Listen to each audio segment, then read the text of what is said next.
Bom dia, galera.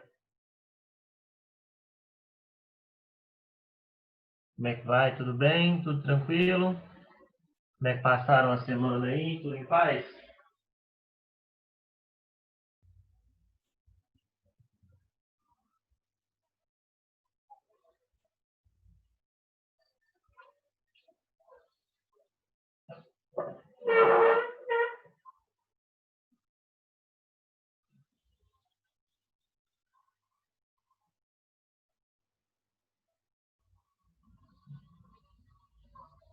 Vamos lá, então? Vamos começar? Meninos, no nosso último encontro, Vocês estão vendo que eu estou na tela aí Estou em duas telas, né?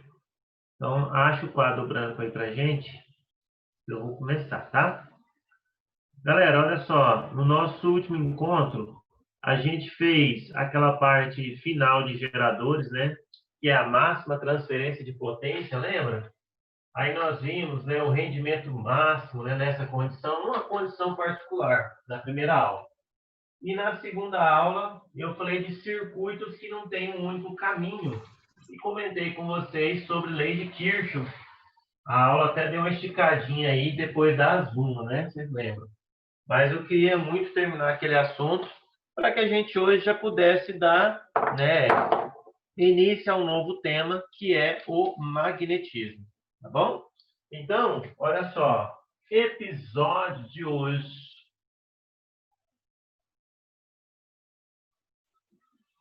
é magnetismo.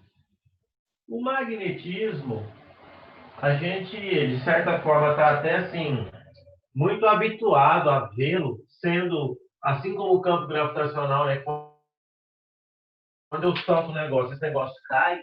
Então, da mesma forma, o magnetismo, quase todo mundo já teve experiência de brincar com o ímã, né? E ver que ele tem uma certa forma que ele se atrai, né? E uma outra forma que não se atrai, vão se repelir, né? E é algo muito corriqueiro, né? Eu gosto muito de pensar e dizer para vocês que é o seguinte: as forças, elas têm alguns tipos, né? Os tipos de forças que nós temos, tem a força de contato, né? Que é aquela força que quando eu quero, por exemplo, pegar esse pano aqui, eu não consigo fazer ele com a mente, eu tenho que pegar, né, e fazer um contato. Já tem forças que eu não preciso de contato, que são as forças de campo. Se eu soltar o meu pincel, como há pouco aconteceu, ele cai, né? Graças a um campo, que nesse caso é o campo gravitacional, né? Que a Terra produz e interage com o campo gravitacional que esse pincel produz, porque ele tem massa. Tudo que tem massa gera no seu entorno um campo gravitacional. A interação entre esses campos produz o quê? A força magnética, que nesse caso, a força gravitacional, perdão, que nesse caso aqui, né, na superfície de um planeta, a gente denomina de força-peso. Depois, nós vimos o campo elétrico lá no primeiro semestre, e vimos que todas as cargas emitem no seu entorno um campo elétrico. A interação entre esses campos elétricos produz um negócio que é chamado de força elétrica, descrita pela lei de Coulomb, né? Faço coisa qualquer por din-din.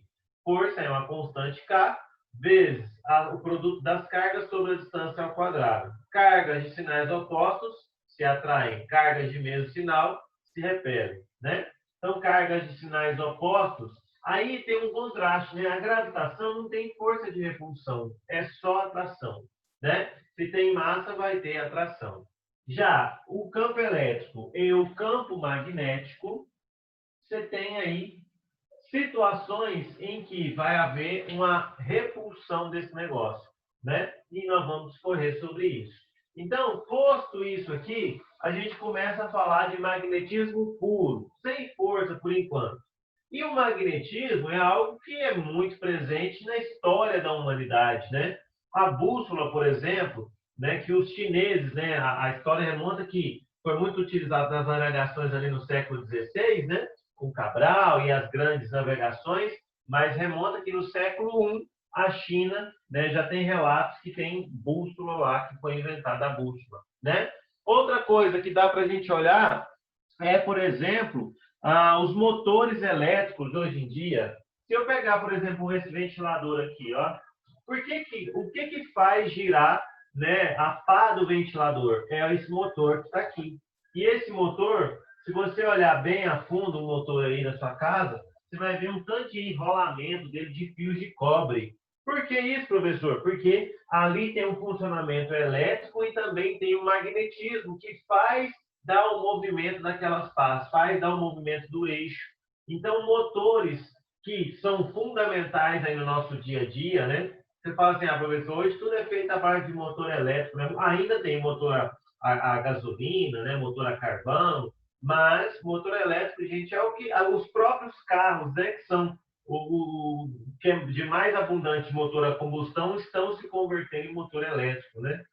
Então, o motor elétrico vamos falar assim, a terceira revolução industrial. A primeira foi a máquina a vapor, né? E depois você tem aí um avanço desses motores e hoje nós temos o motor elétrico como base aí das indústrias. Você pega uma indústria, por exemplo, que eu particularmente trabalhei na indústria de fralda. Na indústria de fralda, você tinha matéria-prima que é uma bobina de celulose, né? E tinha mais a parte plástica e um conjunto de motores, uma corta, um enrola, outro faz outra coisa e te entrega um produto pronto, né? E o operador fica só olhando, ele não põe a mão. Pega o carro, por exemplo, que é algo maior ainda, e você tem aquele tanto de braço mecânico lá, né? Que a gente vê na propaganda, fala assim, né? Que faz com perfeição aí os produtos, muito mais até do que algo artesanal que o ser humano fazia. Né? Então, isso é o que a gente vê aí do magnetismo, são aplicações disso, né? Vou até escrever aqui, ó, aplicações. Eu vou escrever algumas, né? Mas nós temos muitas aplicações. Então, ó, a primeira delas, bússola. Depois, o motor elétrico, e foi importantíssimo, né? E aí, o que mais, professor, que nós temos? Vamos falar de algo que, se não existisse essa interação entre o magnetismo e a eletricidade, não tinha na nossa casa? Energia elétrica, né? Ou seja, a usina hidrelétrica, e não só a hidrelétrica, viu? A usina nuclear, a eólica, tudo tem o mesmo, a termoelétrica, todas usam magnetismo para converter energia mecânica em energia elétrica, tá? Usina hidrelétrica, a termoelétrica, a usina nuclear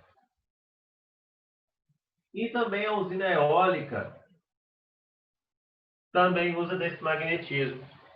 Outra coisa que eu estou usando nesse momento para poder falar com vocês, ó, no meu computador, o funcionamento do HD, né, o HD dos computadores, são discos, né, que guardam informações em bits, mas que usa esse magnetismo para que eu possa escrever as informações. Olha que doido. O celular que está me filmando, né, eu estou usando uma rede de Wi-Fi, ou seja, uma onda eletromagnética. Então, a gente só conseguiu usar essa onda eletromagnética, né, e produzi-la a partir do momento que a gente começa a identificar, a trabalhar isso. Então, você tem aplicações demais disso daí, né? Ó, o pessoal dá muito exemplo no ensino médio do trem-bala. Eu até parei de escrever. Trem-bala, né? Que faz com que o trilho seja magnetizado. E aí, ele faz um processo de levitação para diminuir o atrito.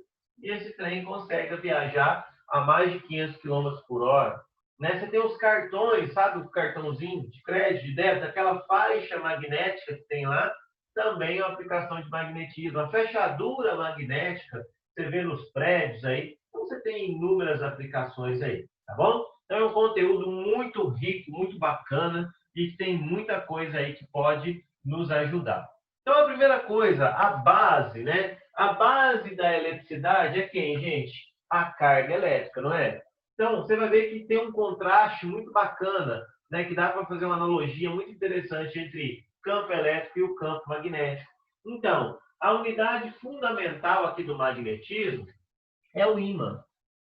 Quem que é o ímã? O ímã é o elemento que produz em seu entorno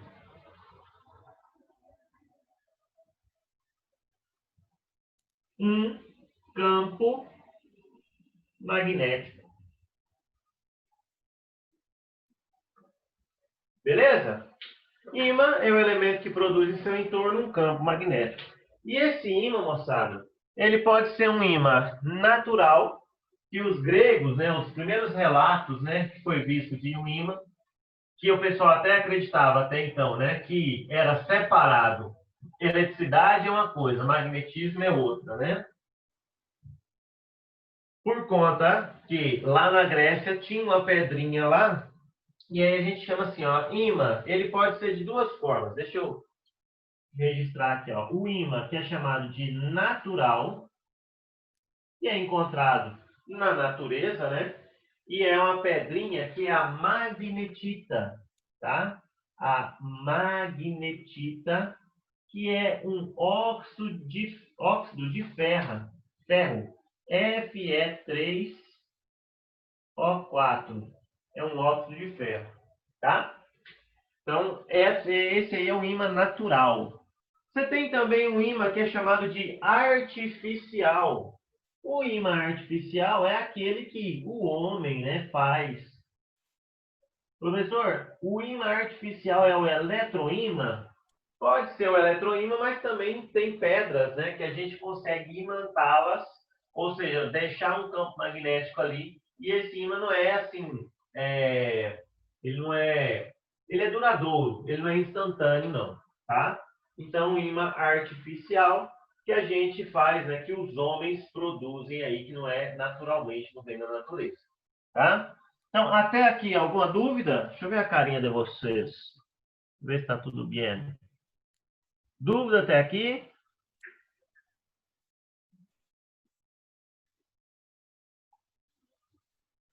Tudo tranquilo. Tranquilo, né? Então tá bom. E aí, gente, esse ímã, assim como a carga, a carga elétrica, a gente classificou quanto ao tipo, né? E ela pode ser uma carga positiva, neutra ou negativa. A gente vai classificar os ímãs, né? E aí a gente vai fazer o seguinte, classificamos quanto ao tipo aqui, e agora a gente vai falar dos polos dos ímãs. Então, olha só. Polos dos ímãs. Professor, eu tenho um ímã aqui em casa, ó. Eu consigo achar o polo norte e o polo sul dele? Consegue. Como que eu vou fazer isso? Se você conseguir, ó, pegar uma superfície aí, o teto que seja, né? Amarrar uma linha e pendurar esse ímã, né? Amarrar esse ímã aí. Você vai perceber que vai haver uma divisão e aí esse negócio ele vai se posicionar de uma forma que o polo norte magnético, né, vai, né, apontar para o polo norte terrestre.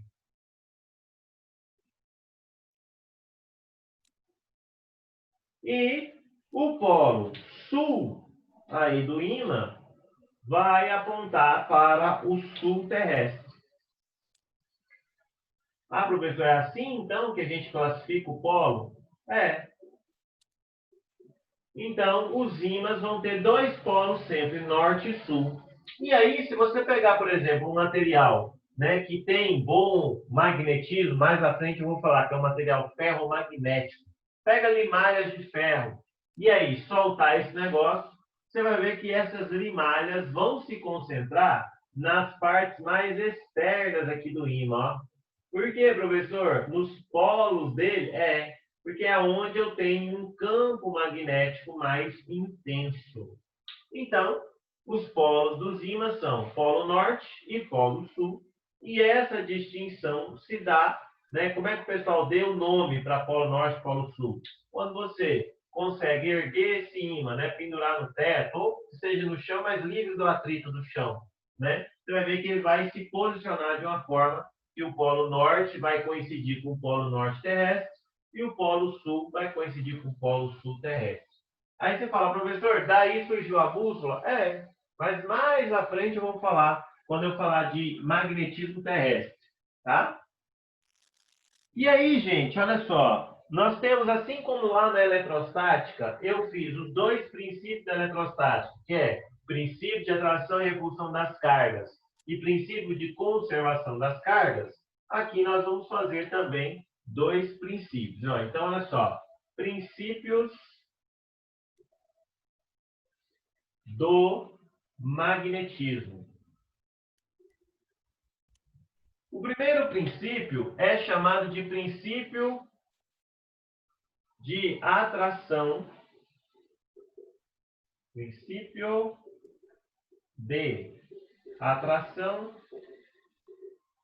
e repulsão dos ímãs. E olha só, assim como lá nas cargas, quando eu tenho polos de mesmo nome, eu tenho repulsão, tá? Então, olha só. Vou colocar aqui, ó. Polo. Vou manter o padrão. Polo norte. Polo norte. Polo sul. E polo sul. Então, norte com norte vai fazer o quê? Vai existir uma força de repulsão. Sul com sul também faz existir uma força de repulsão. Então, vou colocar assim, ó, para ficar mais claro para a gente. Polos de mesmo nome, ou seja, polos iguais, se repelem. E se eu tiver polos diferentes,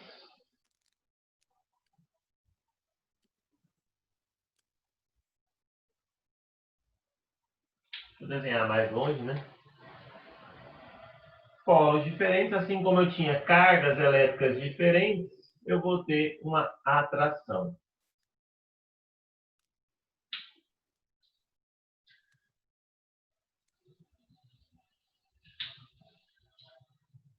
Desenhar aqui o sul e o sul. Deixa eu ver esse ventilador aqui, que está me atrapalhando. Só um minutinho.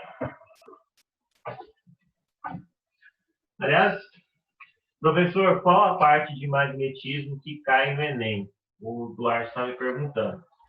Meu querido, isso assim tem sido bem variável. O magnetismo não tinha muito, assim, não caía tanto. De uns 3, 4 anos para cá, tem aparecido, né, nas aplicações do Enem, tanto a aplicação padrão quanto a PPR. Agora, o que a gente tem visto cair bastante são princípios, né, de magnetismo e, por exemplo, aquelas contas assim, professor, bio sem óculos, né, a parte de campo magnético, isso aí muito pouco. Só que acaba que é o nosso dever passar para vocês, porque quando a gente olha a matriz de referência, você vê que essa parte está lá, tá? Inclusive, agora eu vou mostrar uns negocinhos para vocês sobre campo magnético e aí eu já mostro também as questões para vocês como tem caído, beleza? Quem perguntou foi o Duarte, que é a D. Duarte. É o Matheus? Não, Matheus é Mariano. D. Duarte, eu não sei quem que é, tá?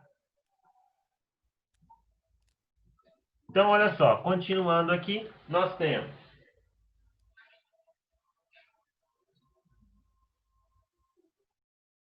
que polos contrários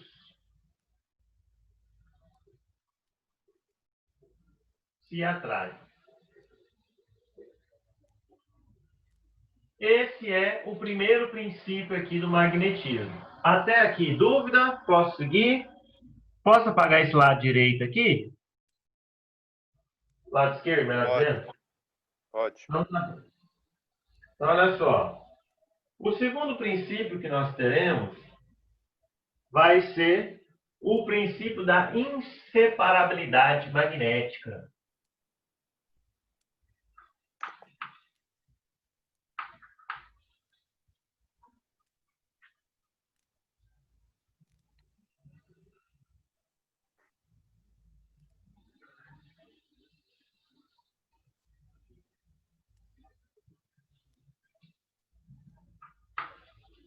Vamos lá.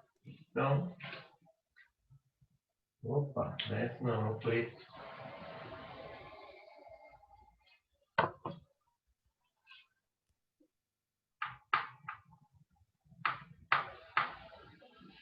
Vamos lá. Princípio da inseparabilidade magnética. Esse princípio diz o seguinte: se eu tenho aqui, ó, um ímã bem grandão, gigantão, ai, então eu vou ter aqui meu polo norte e um polo sul. Se eu fizer aqui, ó, uma quebra desse negócio, ó,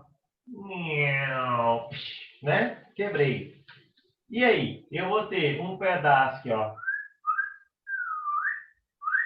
e um outro aqui. Vai surgir, ou melhor, vão surgir dois novos polos. Ah, professor, então quer dizer que isso aqui não vai ficar polo norte sozinho, não? Não. Vai existir, ó, vai surgir aqui um novo polo, que é o polo sul. E, professor, então você quer dizer que, ó, não vai ficar só polo sul aqui, não? Não. Também vai surgir um novo polo norte aqui. Ah, professor, então você quer dizer que os dois se atraem e ele pode juntar a mesma configuração? Depende. Às vezes pode ser que há uma inversão dos polos. Às vezes o polo sul pode ficar como sendo esse daqui, ó, e esse vai ser o polo norte. E aí esse material nunca mais, né, vai se encaixar. Por quê? Porque eles se repelem. Ah, entendi, prof. É igual relacionamento, né, professor? Depois que se quebra, meio difícil de voltar. Pois é, menino. Entendeu? Então, se cair em alguma prova falando assim, ó, professor, ó, caro aluno, né, vai surgir dois novos polos e eles sempre vão ser, por exemplo, vão se atrair? Não. Né? Eles podem também se repelir a partir do momento que eles foram quebrados aí. Então, esse é o princípio da inseparabilidade magnética. Até aqui, dúvidas?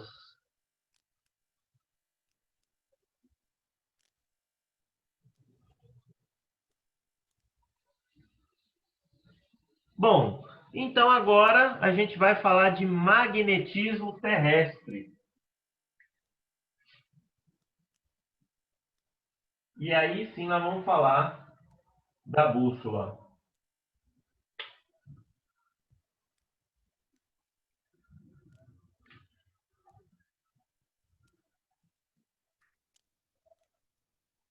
Meus queridos, magnetismo terrestre, o que acontece? A Terra, o planeta Terra, ele tem lá dentro, né, no núcleo da Terra, tem uma parte de ferro, né? E esse núcleo, né, juntamente com o manto lá da Terra, produz aqui no entorno um campo magnético. E esse campo magnético, ele é extremamente importante para o planeta. Por quê, professor? Porque ele nos protege das radiações cósmicas que vêm de estrelas, sobretudo do Sol. Então, ele filtra, né, a radiação que vem lá do Sol. Ah, é, professor? É, então esse campo é importantíssimo. Professor, eu estava lendo esses dias e está tendo uma tal de anomalia que está rolando aí, né? É. Então, olha só, eu separei até a Maria Clara, professor, o polo sul do ímã aponta para o polo sul terrestre, porque o sul terrestre é um norte magnético. Muito bem. Eu vou falar da bússola agorinha e a gente vai falar disso daí, Maria. Legal, gostei. Tá? Só antes da gente ponderar direitinho sobre isso, eu quero compartilhar a tela Ó, alguém perguntou, qual a consequência da radiação cósmica no ser humano? Olha, a radiação cósmica, né, ela tem como se fosse o ultravioleta, né? Ela pode ionizar, né, a célula e também pode mudar o material genético, né? Então isso é muito sério, sabe, Gabriel?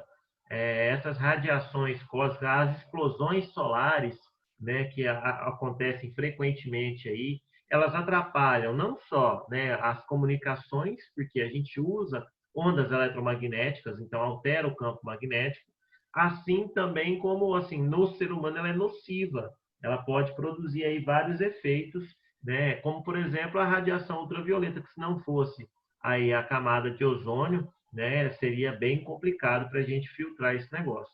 Tá? E além disso, o campo magnético também ajuda, né, na filtragem desses raios aí. Se eu pegar aqui para vocês, não sei se você estava, Gabriel, nessa aula aqui de ondas, eu vou abrir para você. Eu fiz um aulão de ondas aí no planeta lá no primeiro semestre. Deixa eu pegar aqui rapidinho. Eu tenho aqui uma. Não é esse aqui, não, peraí. Algo que eu acho que pode ajudar. Rapidola. Aí.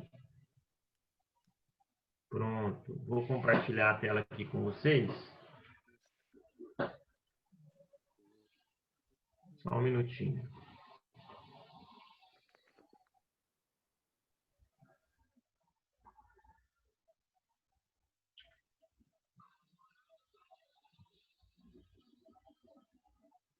Então, olha só. Essa primeira aula é mais introdutória, não vai ter tantas contas, e a gente vai ver. Olha só, esse aulão de ondas que eu fiz aqui com vocês, quando a gente fala lá das ondas eletromagnéticas, que a onda pode ser mecânica, que é aquela que precisa de um meio material para se propagar, ou eletromagnética, né? Que é aquela que não precisa, ela é a composição de um campo elétrico com um campo magnético. Vai aparecer aí no slide para vocês agora. Aí, tá vendo? Então, ó, a composição do campo elétrico com o campo magnético produz essa onda eletromagnética, e aí você tem ó, as radiações, as que conseguem penetrar na atmosfera da Terra. Ondas de rádio, por exemplo, conseguem, as microondas não, entendeu? E aí você tem infravermelho, consegue a luz visível, e uma faixa aqui, né, desse ultravioleta também vai conseguir penetrar aí, bem pouco, mas consegue, e isso é muito, né, muito complicado. Ah, e o Gabriel participou, que bom, fico feliz. Então, tá aqui esse esqueminha. Essa aula está disponível lá no meu site, quem quiser também é só mandar um Insta aí que eu mando os slides para vocês, tá bom? Aí, ó, tem aqui as classificações da onda e tudo mais. Tá, primeira coisa que eu queria mostrar é isso. A segunda coisa que eu preparei aqui pra gente é esse videozinho aqui, que eu sei que ele vai dar uma travadinha, infelizmente, mas eu espero muito que chegue as informações aí para vocês. São 3 minutos, é uma forma animada aqui, falando das auroras polares. Eu gostei muito, espero que pelo menos o áudio chegue bem. Infelizmente, deixa eu colocar para compartilhar aqui, só um minutinho. O computador está emocionado, gente. Compartilhar o som para vocês, ó. Se ficar alto, gente. Opa,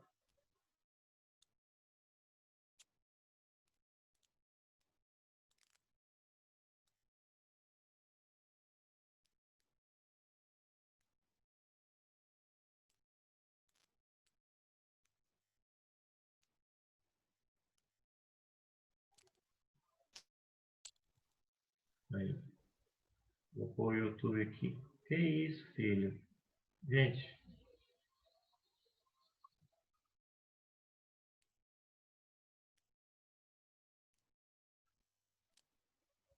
a minha internet está instável. Só um minutinho, tá? Porque tá difícil hoje. Vai deixar, vou ficar em tela pequena mesmo, tá? Vocês estão me ouvindo bem, claramente, ou tá falhando? Ouvimos muito bem. Então tá bom. Então, olha só. Vou entrar aqui, vou compartilhar só esse aqui. E vou tentar, né? Vamos lá.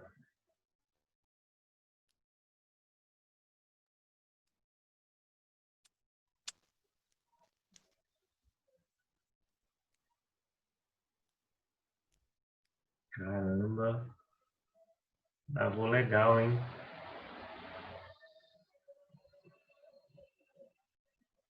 Bom.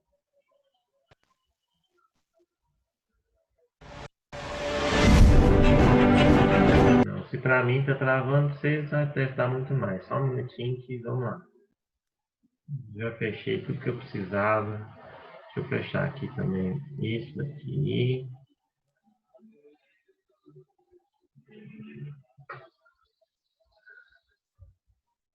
Gente, isso me consome por dentro de uma maneira que vocês não têm noção, porque eu me preparo para dar os 40 minutos de aula. Aí vem o computador e não me acompanha. Vamos ver se vai.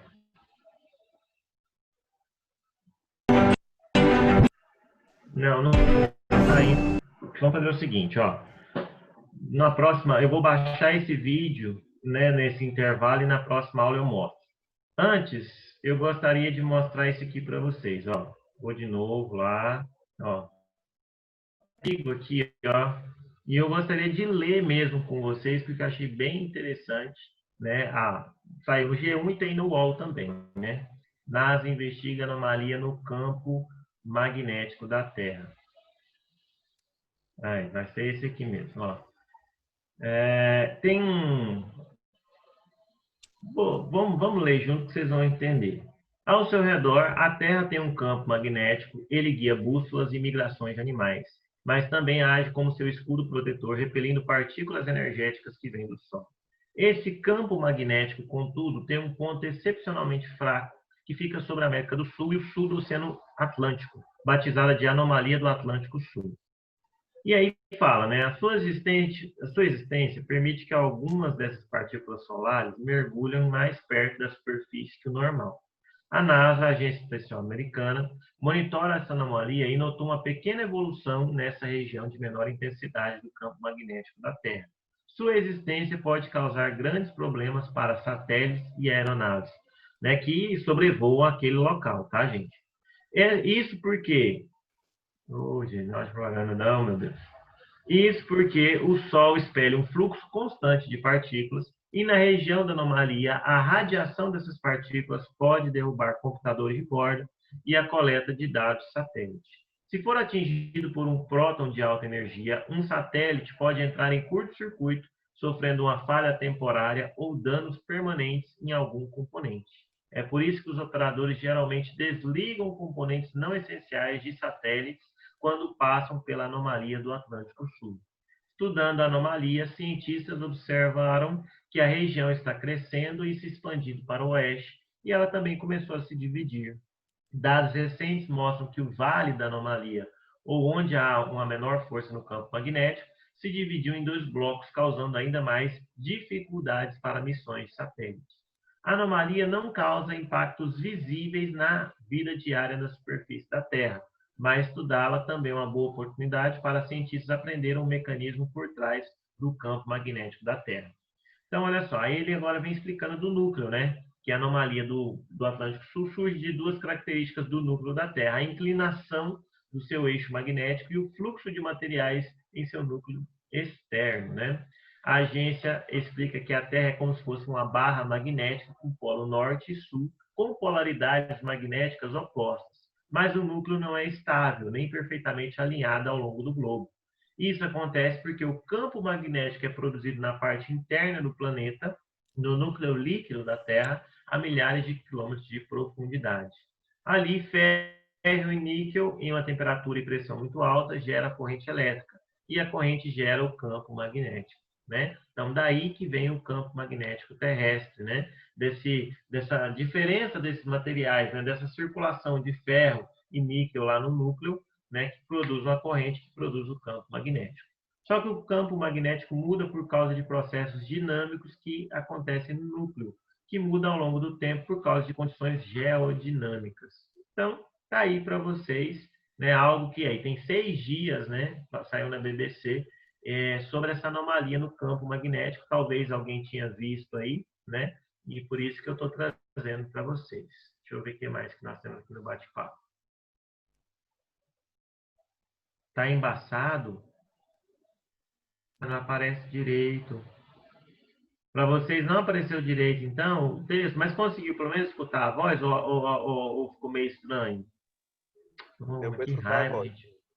A gente prepara com tanto carinho e deu merda. Ó, o Gabriel perguntou. A voz, sim. Deixa eu ver quem mais. Adriele. Professor, essa anomalia pode ser por causa de alguma ação do ser humano que enfraqueceu o campo magnético ou não tem relação? Bom, aparentemente, pelo que assim, a gente tem visto falar, e o que eu já ouvi falar também dessa anomalia, é uma anomalia que já existe há anos. Agora, o que está acontecendo é que, com o passar do tempo, né, essa anomalia está crescendo, né? Então, e está potencializando. As atitudes do ser humano podem influenciar, né, esse campo magnético? Eu acredito que muito pouco. Agora, você também tem situações em que o ser humano, por exemplo, tem um ímã que ele é feito para estudos, né? Ele tem 25, ele fica lá nos Estados Unidos, ele tem 25 vezes a intensidade do campo magnético terrestre. Então, é um ímã muito forte, fortíssimo, sabe? Então, esse ímã, por exemplo, ele pode interagir com o campo magnético, né? As comunicações que nós temos podem interagir com o campo magnético terrestre da Terra? Pode. Agora, a ponto de causar essa anomalia, de amplificar essa anomalia, que a gente tenha conhecimento, não. Tá? Não são as ações humanas que estão causando isso, não. Tá bom? Beleza? Então, é isso aí que eu queria mostrar. O vídeo, acho que não vai ser possível. Tem 3 minutos. Deixa eu ver se abre aqui, né? Vamos só torcer, ó.